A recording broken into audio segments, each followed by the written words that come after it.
Desde Delfín Asturiano, ¿qué pasa, bro, hermano? Desde los 13 pasando porros, mientras que tú coleccionabas cromos, chicha cremallífica y huevas adquisibles.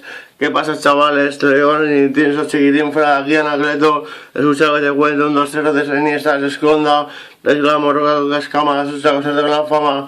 Que tuviera se va a tirar conmigo en la vejez, tal vez, pero se queda la pez. Soy yo que gana el día con el ajedrez, así de pro lo hago porque lo valgo, soy narcisista, pues me quiero más feliz de los taxistas.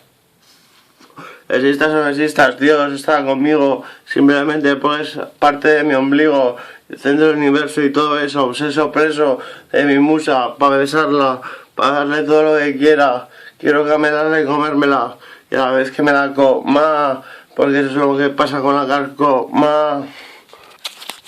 Este vídeo para remasterizar el Santa, es el puto jefe del meollo, fue mi primer fanático, el primero que me dijo, sal para adelante, eres un puto amo, tú puedes, no tienes cuestionabilidad y tienes mucha habilidad lírica, seguro que triunfas, chaval, sigue para adelante y yo tiro para adelante como nadie, así estoy yo ahora, sonando en la radio. ¿Qué pasa? Que canto a diario, no soy el puto Macario, más bien soy un puto dinosaurio, tiranosaurio Rex con flex.